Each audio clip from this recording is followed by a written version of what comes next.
એક આપણા દેશ માટે એક અત્યારે ગંભીર પરિસ્થિતિ આપણે બધાએ જાણીએ છીએ, સમાચારના માધ્યમથી સાંભળીએ છીએ કે નિર્માણ થઈ છે, યુદ્ધ જેવી પરિસ્થિતિનું નિર્માણ થયું છે। ભગવાનને પ્રાર્થના કરજો કે આપણા જે પણ સૈનિક બળો ભારતની અસ્મિતા અને ભારતની અખંડિતાના રક્ષાને માટે આજે પોતાના પ્રાણને જોખમમાં મૂકીને આપણી સરહદોની રક્ષા કરે છે, એ તમામ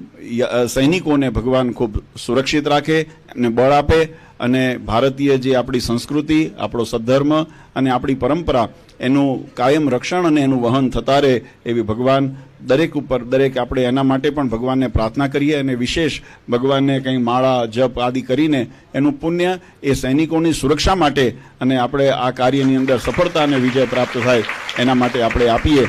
એ દરેક ભક્તોને આ ચેનલના માધ્યમથી પણ જ્યાં જ્યાં બધા ભક્તો શ્રવણ કરે છે બધાને પણ અમે ભલામણ કરીએ છીએ કે પોતાના મંદિરની અંદર, પોતાના ઘરની અંદર થોડું કંઈક યજન કરીને એ પુણ્ય એ આપણા ભારતીય સેનાદળોને આપણી જે રક્ષા જે કરનાર સરહદોની રક્ષા કરી રહ્યા છે એમના સંરક્ષણ અને એમના વિજય માટે એમને ભગવાન ખૂબ એમને મદદરૂપ થાય એવી ભગવાનને પ્રાર્થના કરી અને ભક્તિ એમને અર્પણ કરજો। સાથે બધા શાંત અને ધીરજ રાખી અને આ સમયને આપણે પસાર કરીએ અને આ સમય વહેલો પૂરો થાય અને વળી પાછા આપણે પ્રગતિના માર્ગ ઉપર જે આપણા ભારત સરકારની જે નીતિ છે કે બધાને સાથે રાખી અને ખૂબ વિકાસના પંથ થાય, ભારતનું ગૌરવ અસ્મિતા સમગ્ર વિશ્વની અંદર વધે એવી ભગવાનને આપણે પ્રાર્થના કરીએ। પણ એનો પાયો એ આપણા સંસ્કાર છે અને સંસ્કારનું સિંચન આપણા સદ્ધર્મ એટલે અન્યોન્ય એનો મહિમા શાસ્ત્રોએ અને આપણા નેતાઓએ અને આપણી પરંપરાની અંદર આપણને મળ્યો છે। એટલે વિશેષ સમય નથી લેવો, આજે ભગવાનને પ્રાર્થના કરીએ કે મહારાજ સર્વે ભવંતુ સુખીના, સર્વે સંતુ નિરામયા, સૌને સ્વસ્થ રાખે, સુરક્ષિત રાખે, સૌના